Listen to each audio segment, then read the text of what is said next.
As I said before, my name is Kim Chappell, and we do have Reverend Pat here now.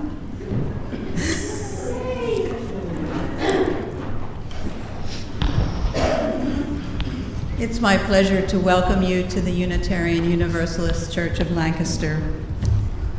Just a brief announcement in case some of you did not see the little poster on the door or didn't see this week's love letter. Effective today, the COVID task force and the board, with the board's approval, has decided that masking is optional for you folks. And of course, if you continue to want to wear your mask, that's absolutely fine. And of course, if you are feeling ill, you would want to continue wearing it in any case. I do want to say thank you to Alan and Alicia for your wonderful gathering music, and in advance for all the wonderful music that's in store for us today. It's going to be truly a musical service. Here we come together to nourish the spirit, to connect in love, and to act for justice. This month is Women's History Month, and today is the fourth Sunday of the Christian period of Lent. This coming week has several auspicious days to mark, and there are a number. Today will be the spring equinox, midway between winter and summer solstices. Days are becoming longer, as we've noticed, and should be becoming warmer. The 21st will be the Zoroastrian and Baha'i New Year. The 21st is also Astra, the Wiccan celebration of spring and new beginnings. The word Easter comes from the Anglo-Saxon name of the goddess and celebration, Ostara. And Thursday will mark the Islamic holy month of Ramadan. This past Friday was St. Patrick's Day. Yesterday we celebrated finding gold at the end of a rainbow at our annual auction event. And this morning we continue our Celtic celebration. We welcome you this morning just as you are, whatever your heritage, whatever your faith, whomever you love, however you identify. Today, you are part of this spiritual community. And if this is your first time here, may you soon discover that this is also your spiritual community. As has become our custom, let's give a special welcome to those joining the service this morning on Zoom. I invite those on Zoom to turn on their cameras and share a wave back at us. And everyone in the sanctuary, let's wave at the camera in the back to welcome and send our greetings to those on Zoom. During our time together, please do whatever you need to do to feel fully present here, whether that involves moving, swaying, walking around. If doing something with your hands helps you feel present, please feel free to use the hands-on materials on the tables in the Women's Memorial Room. Let us also acknowledge this sacred space, the truth of the land beneath and around us. We are gathered on land once inhabited by people known as the Susquehannock and the Conestoga. We acknowledge the violent legacies of genocide, displacement, and settlement that led to our being here today, and remind ourselves to live humbly in relation with this land and with all the indigenous peoples still living and loving on this continent. Many indigenous people say, all are relatives. May we live into this truth and aspiration together. And now it is my very great pleasure to introduce our minister, the Reverend Patricia Guthmann Haresch. Good morning. I thought I could just slip in here at 10 and you wouldn't know anything about it. I guess you knew. I was running a little late. Good morning, everybody, and I did get to hear the beautiful music, even the flute music, as I came in. But you heard the invitation that if you need to move, even sway, feel free. A little birdie and maybe even in your order of service, you'll notice that we'll be ending with polkas. I mean, really feel free to move. It's a serious invitation by the time we get to the end. So, luck of the Irish to you, luck of the Irish to me this morning getting here.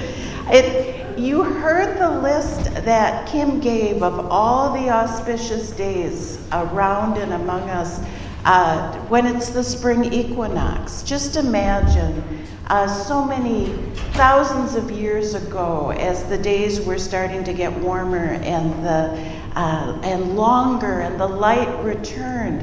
These were the times when you think of Mother Earth reawakening again in the northern hemisphere. There's no accident. So much is going on at the spring equinox as it comes. So one of my favorite Unitarian Universalist poets is the Reverend Lynn Unger. And there's a precious little meditation manual she has, and I'm going to read just a little bit of her poem about the breaking through of spring. This is called Breaking Ground. Just a little bit of the poem. Living in a time where shells are cracking, the crocus bulb breaks ground, never knowing whether snow or sun or ice awaits, in warm or jagged welcome. There are no choices here, no careful path or reasons or reasoned way. No holding in reserve for some settled, more propitious time, but only the unconsidered faith of the crocus, whose saffron petals echo or demand the sun. May we all have the faith of the crocus to break through the sheltering ground, and we might discover some spring day, to our surprise, that something has flowered, has come to fruition within us. May we all have the faith of the crocus. May it be so. Good morning. Good morning. My name is Eli Sauls. My pronouns are he and him, and I'm the choir director and music director, and kind of technical arts director now here at the Unitarian Universalist Church of Lancaster, for those who don't know me. This next tune is a familiar hymn with probably different words than what some of you may have grown up with. It is number 298 in your hymnal. If you want to join us the last time through, I will cue you, I promise. It'll be the first verse. But with us today, we have Abigail's Garden, special guest artist. If we can give a round of applause for Abigail's Garden. Thank you. I'm assuming they will be available for at least a few minutes afterward if you have any questions and want to connect with them. And then, if you would like to join choir, it is on Thursday evenings from 7 to 8:30. Here is Be Thou. The original words are Be Thou My Vision, and then this is Wake Now My Senses.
everybody. My name is Joanna Rule. My pronouns are she, her. We're going to get started with our Wonder Box today. So who would like to come on up and take something out? Go ahead. There's a couple of things in there.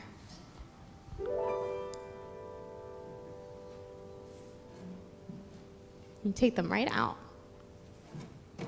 Wonderful. Yes, so we have a book. Oh, we can leave that up here. Everybody wants to see.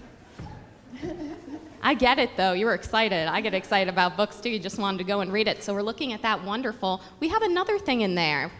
Would someone else like to take that out? Go ahead.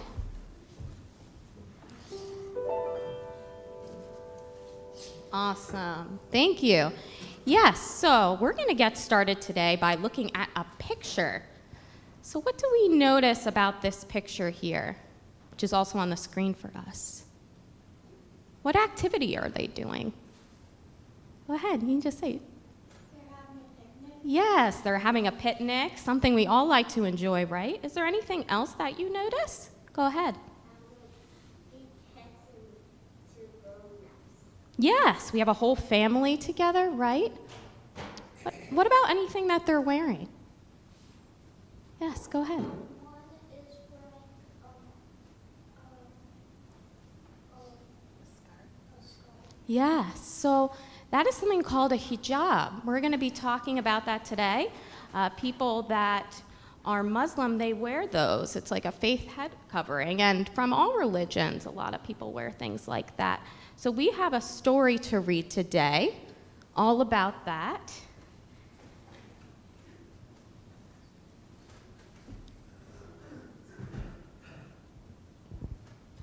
I'm going to sit over there too. Okay.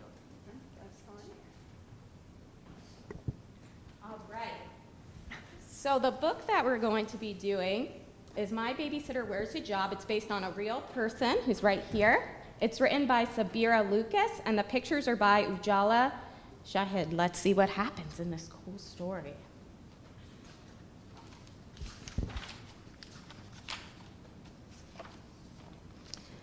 Saturday nights meant that it was time for Mommy and Daddy to do boring grown-up things, like dates.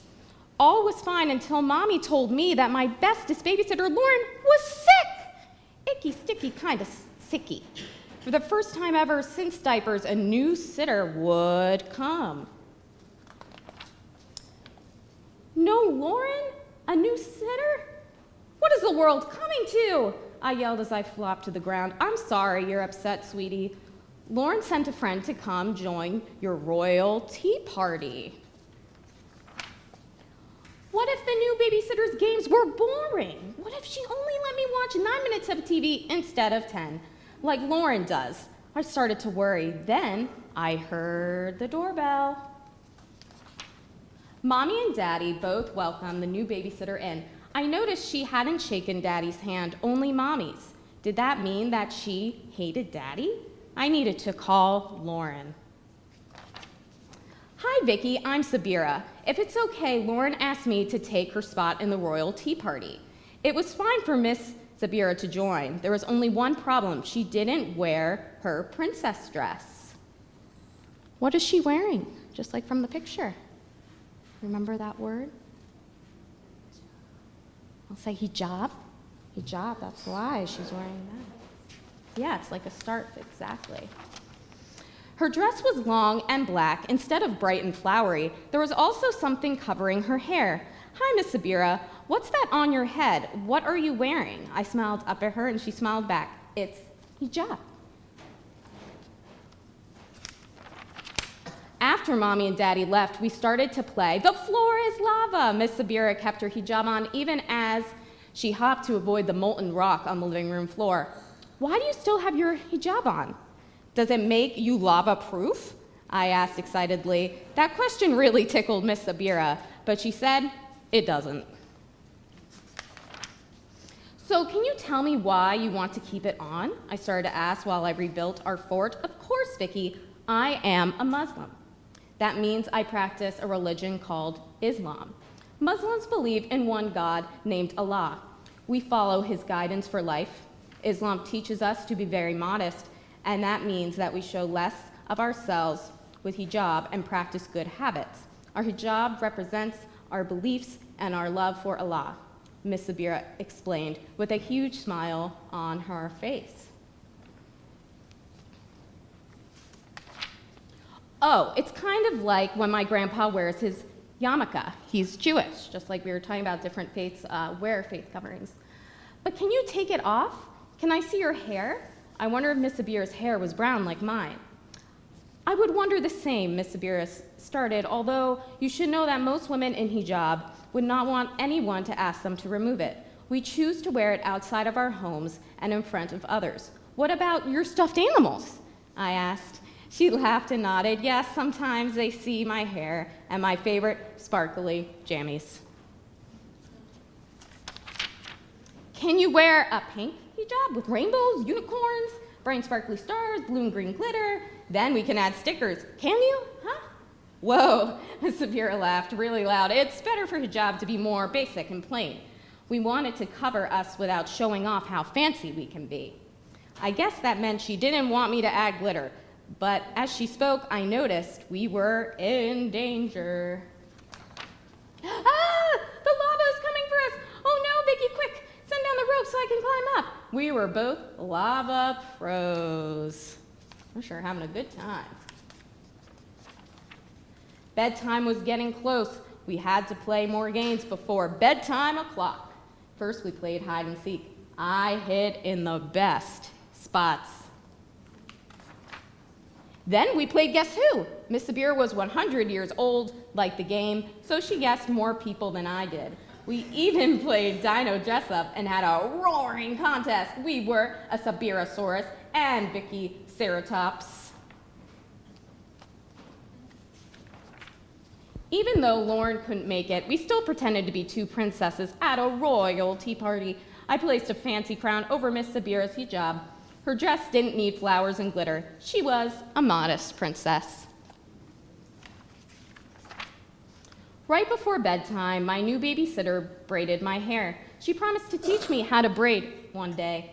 She read my favorite book, Don't Eat While You Read, and we laughed while we pretended to drop food on the grumpy old book. I started to snuggle into bed, but more questions popped into my head. I wondered why she didn't shake Daddy's hand and only had shaken Mommy's. I didn't want Daddy to feel sad, so I asked. Wow, great question, Miss Sabira started to explain. Well, Islam teaches us that men and women only have close contact if they are close family. Daddy was aware of that, so he said hello instead of shaking my hand. That was very kind of him. I yawned and nodded my head. Daddy wasn't sad after all. I learned a lot and had a bunch of fun, and now when I see someone in a hijab, I will be happy to tell them my babysitter wears hijab. Good night, Miss Sabira. Good night, Miss Sabira's hijab. Sweet dreams, Vicky. Miss Sabira turned off the light and she shut the door. I snuggled my stuffy, the one who made me feel safe, and fell asleep. That is the end. And the reason that we looked at this story, everybody, is because we learned Ramadan is coming up, and people that are Muslims celebrate that holiday. And as Unitarian Universalists, we pull from many sources because we know all religions have wisdom, and that is why we are talking about that. So we're going to be going to classes, and we'll have the chance to do a Spear Play story about Ramadan, and also have a special snack related to Ramadan. This next hymn number 73, as the seasons change and the weather changed, so do the words to this song. It might be familiar, but in the event that it's not, Alan's going to play through once, and then we're going to join in the second time through.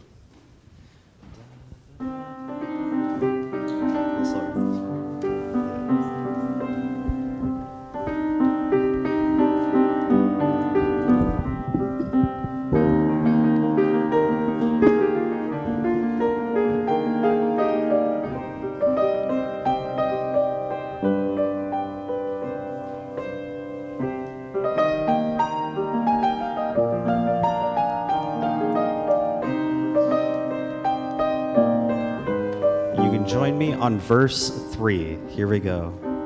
Winter rains have turned the star wheel, springtime is upon us. Winter rains have turned the star wheel, springtime is upon us. Sharp smell of blooms bursting in our eyes, the turrets of the tulip. Winter rains have turned the star wheel, springtime is upon us. Greening is the grass, soft upon your brows, the sunlight warm caresses. Winter rains have turned the star wheel, springtime is upon us. A little fast. We'll come back to this in winter. So if you want to do some homework, I can help. Great job. So Ramadan, one of the many auspicious holidays at this time of year. But today we have a very Celtic theme. We're continuing our weekend where we are at that pot of gold at the end of the rainbow, right? That's what we celebrated yesterday. And for today, because it's a Celtic theme, for this prayer, I'm going to give a blessing from the wonderful late John O'Donohue, the poet and father and, priest and philosopher. On the day when the weight deadens on your shoulders and you stumble, may the clay dance to balance you. And when your eyes freeze behind the gray window and the ghost of loss gets into you, may a flock of colors, indigo, red, green, and azure blue, come to awaken in you a meadow of delight. When the canvas frays and the crash of thought and a stain of ocean blackens beneath you, may there come across the waters a path of yellow moonlight to bring you safely home. May the nourishment of the earth be yours. May the clarity of light be yours. May the fluency of the ocean be yours. May the protection of the ancestors be yours. And so may a slow wind work words of love around you, an invisible cloak mind your life. May it be so. That's called Benacht. I love it. This morning I'm going to name some joys and sorrows and complex truths. I'm going to name them out loud. And while I do, Kim will plant stones in the sand. After I'm done, I'll be inviting you to come as you wish in silence to plant stones as well for those joys and sorrows on your heart. I wanted to begin with a stone. I think last time I had mentioned that our dear Lillian was preparing for surgery. Lillian is in the hospital and has had to stay an extended time. And so we're thinking of Lillian, and she would welcome visitors. I was asked to share that. A stone of care and concern for our dear Glenna, who's in rehab. A stone of joy. It's actually kind of a complex truth. Although the Lidditz Moravian Congregation's Board of Trustees directed the Lidditz Springs Park Board to deny Lilith's Chooses Love's Pride event for the full use of the Park's Board of Trustees honored Lilith's Chooses Love use of the park, and so a stone of joy and celebration for that. Lidditz chooses pride. Yes? At this time, whether you're participating on Zoom, you may bring out your water and stones and sand as well. For those of you who have a joy or sorrow or complex truth resting on your heart, feel free to come, plant a stone, and think as you plant it of tendrils coming out and roots spreading love and compassion. May it be so.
I could listen to that forever.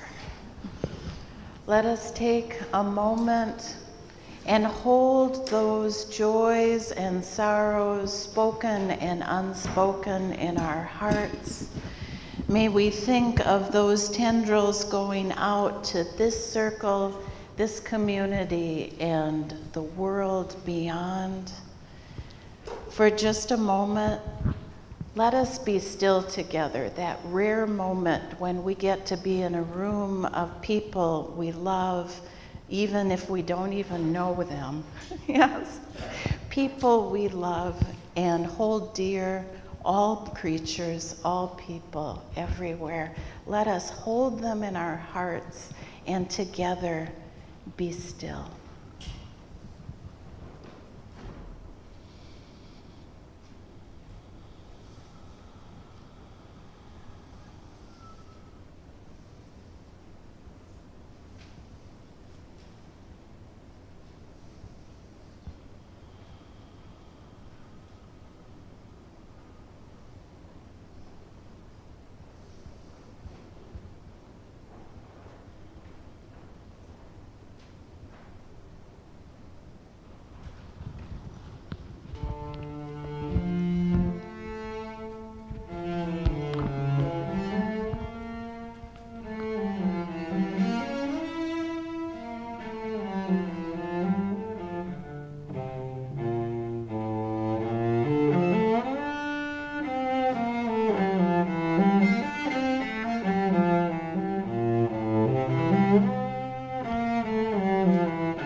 Our reading today is from the letter to Coroticus, which is attributed to St. Patrick. I, Patrick, an unlearned resident in Ireland, declare myself to be a bishop. Most assuredly, I believe that what I am, I have received from God. And so I live among barbarians, a stranger and exile for the love of God. Did I come to Ireland without God or according to the flesh? Who compelled me? I am bound by the Spirit not to see any of my kinfolk.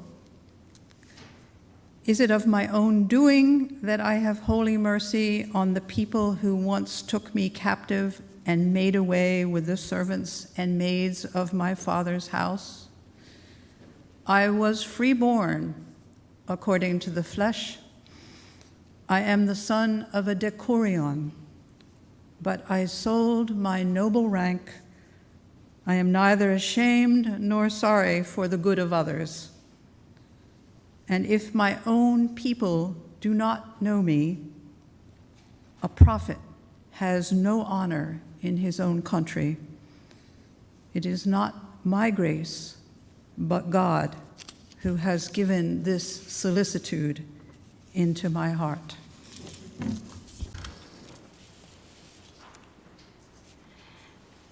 Now, we started with the words of St. Patrick, but I'm going to switch to the words of the poet Rumi, founder of Sufism. And we recently sang together in our hymnal a tune that was by a Unitarian Universalist, but the words are Rumi's words. And you might remember this. Come, come, whoever you are, wanderer, worshiper, lover of leaving, ours is no caravan of despair. Come, yet again come.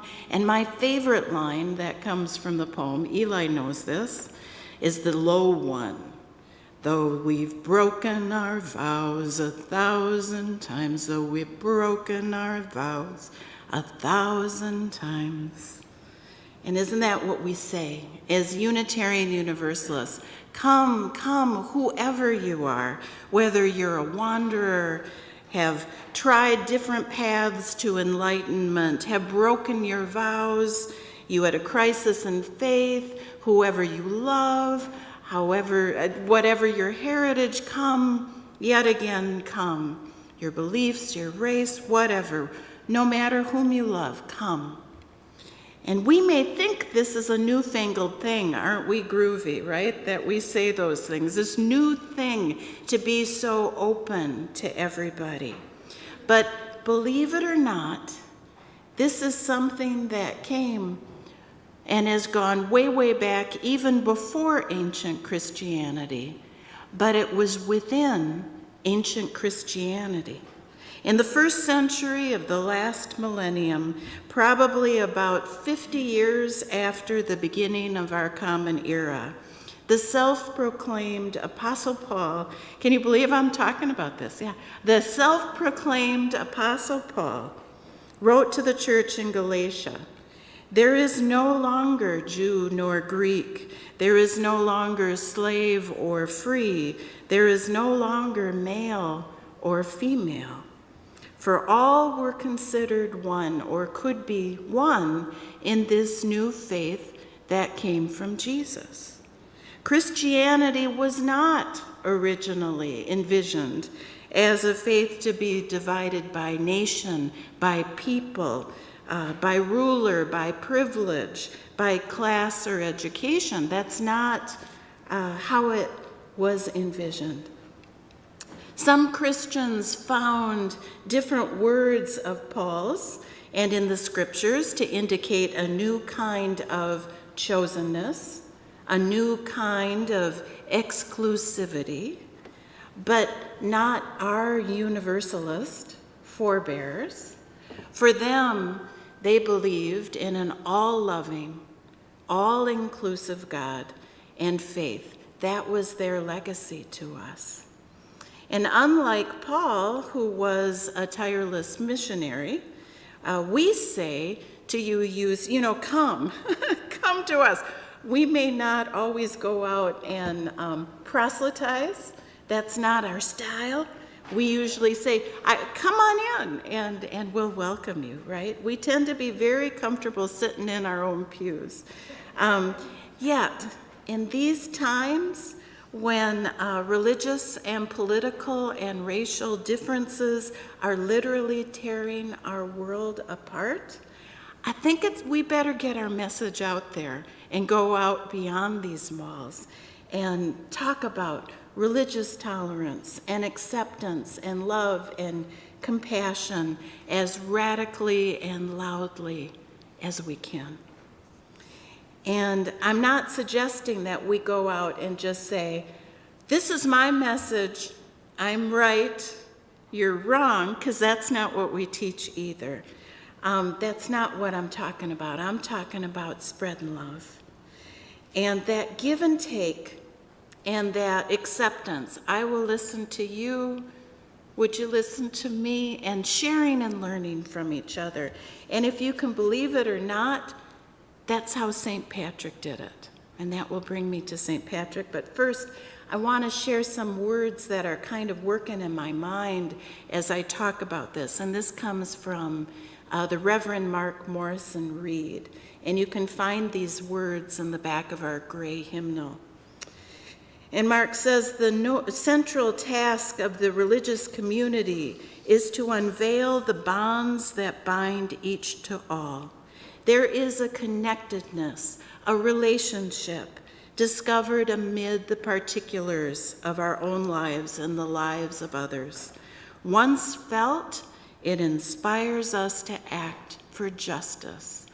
That's something we hang on to, this connectedness, this interrelatedness, this interdependence of all life and connection. St. Patrick, celebrated this weekend, was one of the early Christian missionaries working in Ireland some 400 years after the time of Jesus. Just a few hundred years after the time of Jesus. He may not be the perfect model in every way for us when it comes to interfaith dialogue. Conversion was his goal. I have this necklace that my husband gave to me with dolphin-type abstract figures in this circle of eternity, and it was supposed to symbolize their stories that St. Patrick rode to Ireland on the back of 2 dolphins, like he water skied to. Anyway, there's a lot of things associated, right, with St. Patrick. Even though conversion was his goal and he may not be the model for interfaith dialogue, he was a model of sorts. And he did seek to find a common bond with the Celts. His way of evangelizing didn't include the rape and pillage as old as the Crusaders, nor the persecution and torture of the Spanish Inquisition, and the many governments who would, if I was Catholic and you were Protestant, I'd slay you and execute you, and then next, if I was Protestant and you were Catholic, then I would jail you and he wasn't that kind of evangelizer. He didn't take the indigenous children from their peoples and force them to learn only his religion and language. That was not the kind of evangelizer he was. Instead, St. Patrick was known for his gentle ways and his thoughtful ways. He sat down and talked with the chieftains, the Celtic chieftains, in their language and related to them. He learned their language and their ways, and he found the common ground between the two faiths, the faith of the Celts, the faith of the Christians. When I began to research St. Patrick, I thought I would find maybe Ireland's ultimate party boy, given the way we kind of celebrate St. Patrick. Ireland. A school or monastery was connected to each church, and in that time, a school and a monastery is what helped feed the community and educate the children. And he consecrated no fewer than 350 bishops. So man, he drove those snakes out, right? He spread it fast without much help, and by faith probably alone. He continued until his death to visit and watch over every church and monastery, which he had founded in all the provinces of Ireland. He would retreat for prayer from time to time, comforted and strengthened the faithful in their difficulties, continued to instruct the chieftains and the peoples, and healed the sick. We celebrate St. Patrick on March 17th, and like other saints, we celebrate on that day because that was the day of his death. And again, the year being reported as being anywhere from 460 to 493, somewhere in between. Now, I might mention at this point that the title of the sermon was called St. Patrick and St. Brigid, Crossover Artists. And that idea came to me from Howard Hanger, a former Methodist minister and jazz musician, now retired, who founded an interfaith congregation in Asheville, North Carolina, called Jubilee. And when I was an intern minister on my Sundays off, that's where we would head, because it was awesome. The music was great. He was a lot of fun. And one thing he said is he felt St. Patrick was a crossover artist. Usually, when someone is a country artist and they break into the pop charts, we call them a crossover artist. But he talked about St. Patrick as being a crossover artist because of this skill at talking to people in this interfaith way and using these common themes. We say the shamrock, or the Celts had a god. Actually, the name was Hessus, Hesus, a god associated with an oak tree. So it is said that St. Patrick would talk about his god on a wooden cross and make those connections. Brigid is also, St. Brigid is a great sample of a crossover artist in that she was kind of perhaps Celt before she became a Christian saint. The old goddess, I was going to say too, he would use the old goddess Mare as being similar to Mary in terms of the Christian stuff. But in terms of Brigid, Brigid's history is a little mysterious too, talking about her as a real person. And what people wonder is if this very famous Saint Brigid came from the goddess of the Celts named Brigid, kind of a similarity. Before St. Patrick came to Ireland, Brigid was the Celtic equivalent of the Roman Minerva or the Greek Athenia. Brigid, or Brid, meaning poetess, also exalted one, was the mother of the Irish gods. And those 3 leaves on the shamrock were associated with Brigid, a triple goddess. One leaf associated with poetry, one leaf associated with learning, and another with metal arts and smithing. And they all merged into, this is how we remember about Brigid, the goddess. Brigid was highly revered and worshipped in the Celtic world. Ancient figures of the mother goddesses can still be found when you dig things up in Ireland. Instead of trying to steer the Celts away from Brigid, the early Christians transformed her into this young woman who was a saint and was then sainted, right? A Christian saint. There are legends of an actual person, Brigid of Kildare, born sometime between 451 and 458. During St. Patrick's later years, her parents were said to have been baptized by St. Patrick. There are tales of St. Brigid and St. Patrick meeting and Brigid receiving his blessing. It is said St. Patrick was buried in a shroud that Brigid wove, and that Brigid, St. Columba, and St. Patrick are buried together.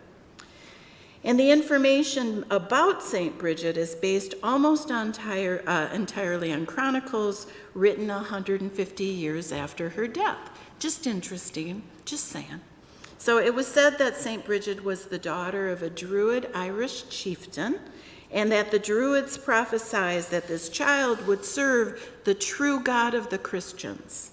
Somehow the Celts knew that this child would serve the true God of the Christians. In some stories, she was the daughter of well-to-do Christian parents. In others, she was the mother of a slave to a pagan nobleman or chieftain who was then sold to a Druid and then became baptized in the Christian faith. From childhood on, many miracles were associated with her, feeding the poor, healing, visions of fire rising above her. Remember the fire, because we'll get back to that. As a young girl or teen, she was said to have taken the veil, founded schools, convents, monasteries, and eventually became ordained as a bishop, a female bishop, mind you, okay? Being unthinkable now in the Catholic Church. It was said that St. Brigid died somewhere between 521 and 528 on February 1, which became her feast day. And for those who know of pagan tradition, February 1, 2 is an important day. We'll get to that. A perpetual fire is kept burning at her monastery in Kildare, tended by nuns in her honor to this day. So some interesting similarities between this Christian St. Brigid and the goddess Brigid. February 1st may be St. Brigid's Day to the Christians, but it is also the pagan feast of Imbolc, festival of the spring associated with the goddess Brigid and new life. Brigid or Brid means bride, meaning February 2 was the pagan festival of the coming of the bride, of spring coming back again, the young woman bringing spring and new life back, celebrated with candle processions symbolizing the coming of the light of spring. The Catholic Church replaced the Day of the Bride with Candlemas. The Feast of Mary. Remember, there used to be Saint Mare, or there used to be the goddess Mare, becoming associated with Mary. The Feast of Mary, 40 days after childbirth, featuring processions of Mary with candles, kind of like the processions they did for the goddess Brigid. Just saying. And I've always felt like it was kind of unfair that Saint Brigid and then actually Goddess Brigid's Day of celebration became Groundhog's Day. Is that kind of, it just doesn't seem right, you know? And what about this fire burning to this day at for St. Brigid, known as St. Brigid's Fire in Kildare? Well, interestingly, this was the center of Druid worship, very near Kildare, where there is evidence of a pre-Christian monastery and fire temple associated with Brigid, the goddess Brigid, and fire goddess worship. Most scholars agree that the burning of St. Brigid's fire in Kildare has been going and is a legacy thousands of years before Christianity, and it still burns today. So just a few similarities. So I wonder if you've ever been this crossover artist, this bridge between two different faiths. Howard Hanger noted that like everything else on earth, religions can evolve. Most evolve or die. Religions can learn from each other and grow with each other, blend with each other. Maybe someday we'll rediscover that you don't have to destroy a goddess to create a saint. And that when it comes to settling religious differences, crossovers like St. Patrick and St. Brigid beat the heck out of guns and torture, right? Have you ever been a crossover artist? I'm thinking of a time when I was a crossover artist. I had been in seminary and learned all these things about traditional Christianity. And I was a chaplain in Spartanburg, South Carolina. And I never will forget that the assistant supervisor said, "A Unitarian? I've never met a Unitarian before. All my friends say that I'm a Universalist." And she was a Southern Baptist. And they kind of planted me in there because they had problems with their chaplains evangelizing these poor people in the hospital who are just trying to heal and get better. And someone going in there and trying to, they should just listen. And that's what we were being taught. Just be present. with a person and hear what's on their heart, right? And so there I was. It was me, the Unitarian Universalist. It was 2 graduates of Oral Roberts University. It was a Reformed Lutheran who meant that I was going to hell, and the chaplains would say to him, "So you think that Reverend Pat's going to hell?" And he said, "Yes, I think she's going to hell. I love you, but I love you." And, it was a very, very interesting experience. So I was the lone UU there. And I'll never remember, I just fell into love and respect of the one chaplain who was from Oral Roberts University, had left a very, he was being groomed to lead megachurches. That's what he was being groomed for. And he was having a crisis of faith. And he said, "Reverend Pat, actually I wasn't a reverend then. I was just Pat." He said, "Pat, can I go to lunch with you? I have something I want to talk about." And he said to me, "I'm really struggling because my first patient that I'm seeing is a lesbian. And we had a reading that they had us read together as chaplains on our brothers and sisters, gay and lesbian." He said, "I'm struggling with that, with my faith." Well, I knew just talking Unitarian Universalist speak, just talking about love wasn't going to be enough. I had to rely on the scripture. And I said, "Wes, who's not welcome at the table?" I said, "The commandment says we're supposed to love our neighbor, not judge our neighbor." That's when I was a crossover artist, and I could speak from my heart and my faith to him, using language that maybe some in this room aren't quite comfortable with. But that was what was called for that day. So may we be like religious crossovers, be known for our gentle and thoughtful ways.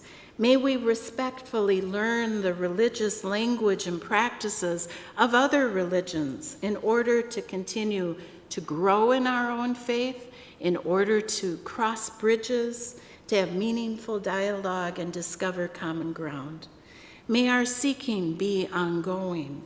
In words adapted from the late UU minister Kenneth Patton, may we love the world through heart and mind and body, feeding our eyes upon the mystery and revelation in the faces of others, seeking to understand the fear behind pride, the anguish behind cruelty, discovering that all life flows into one great common life, if only we will open our eyes to our companions.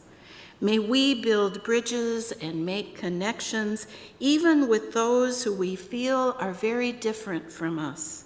Perhaps in our own lives, we will be able to unveil the bonds that bind each to all, finding a connectedness, a relationship discovered amid the particulars of our own lives and the lives of others. And perhaps once felt, it will inspire us to act for justice. May it be so, and we're going to sing another old Irish tune that we've put into Unitarian Universalist words. It's number 34 in our gray hymnal, "Though I May Speak with Bravest Fire." A lot of shifting from my usual space, I apologize. I'm going to do something different. On the third verse, Alan's going to drop out, and I'm going to step away from the microphone, but I'll still sing, but we're going to sing together, right? Because I think most of us know this too.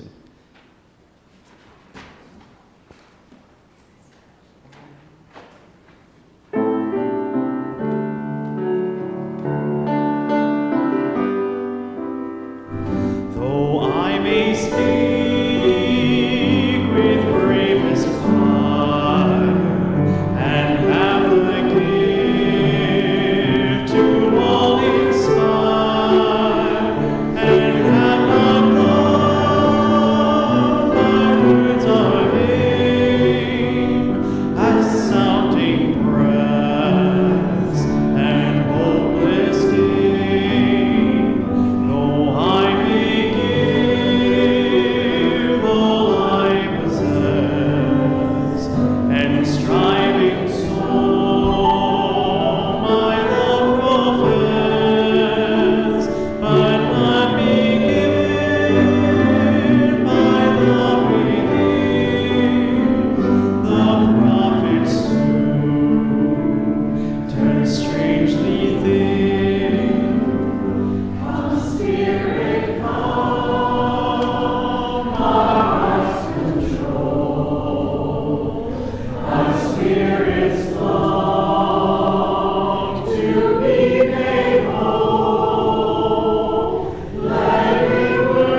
This is the time in our service when we will pass the plate and accept your offerings. You may also go to our website to make a donation online. A portion of the offering will be shared this month with the Lancaster Cleft Palate Clinic. Established in 1938, it's the oldest clinic in the world devoted to the comprehensive care of children born with cleft lips and palates and other craniofacial anomalies, regardless of their ability to pay. Before we pass the plate, let us read in unison the affirmation of faith, which is found in the front of your hymnal, your gray hymnal, and I think it will appear in the Zoom chat as well. First in English and then in Spanish. Love is the spirit of this church, and service is its gift. This is our great covenant, to dwell together in peace, to seek the truth in love, and to help one another. El amor es el espíritu de esta iglesia, y el servicio es su ofrenda. Este es nuestro gran pacto, el convivir unidos en paz, la verdad en amor, y ayudarnos unos a los otros. While the plates are passed, I'll be making some announcements, and following the announcements, feel free to greet your neighbors in the pew in front of you and behind you. The plates may now be passed. Do look to our weekly newsletter on email, the love letter for weekly need to knows and events at UUCL, as well as our Facebook page and our website calendar. To sign up for the newsletter, you need only contact the office. Thank you to all who came out to the park last week for a cold outdoors service. Thank you to the worship team and the musicians, to Marion, who brought supplies from the Racial Justice and Healing team, and Faith Development, who also provided supplies to make 50-some blessing bags for the mobile shower unit for those who find themselves without homes. So we gratefully receive the gifts that you have just given during the collection, and we dedicate them to the work and aspirations of the congregation. The minister went a little long today, so we'll have music after the extinguishing of the chalice. Also, the words to the hymn might have seemed a little familiar. There were a few UU words in the hymn, but also some very familiar words from the Apostle Paul. A little crossover going there, right? As we extinguish the chalice, I'm going to leave you with a benediction that ends the Sunday services every Sunday for hundreds of years at the First Parish in Concord, Massachusetts. They first gathered in the year 1636. I don't know how long they've been reading this benediction, but it's been very long. Go out into the world in peace, have courage, hold to what is good, return to no person evil for evil, strengthen the faint-hearted, support the weak, help the suffering, honor all beings. May it be so. Go in love, go in joy, go in peace, and stay for a little bit more from our wonderful guest, Abigail's garden. And as I said, move if you feel so desired. Seriously. All right, I'm supposed to teach you how to do the German polka. Now those of you, I'm sorry, the Irish polka, forgive me. Oh my goodness, the Irish polka. For those of you who are Polish or German, it's the same thing. It's a oompa, oompa, oompa, oompa. Okay, but the difference is you move a little bit faster with these gals, okay? Now, I know we've been sitting for a long time, so now is the time to get up and move. Oh, wonderful, wonderful. And those of you who say you can't do it, yes, you can. And if you don't want to stand and go back and forth, then sit, but just move. Okay, do we have our dancers up? Oh, look at all these dancers. Okay, say 1, 2, 1, 2, back and forth. You get out of the way. Okay. All right.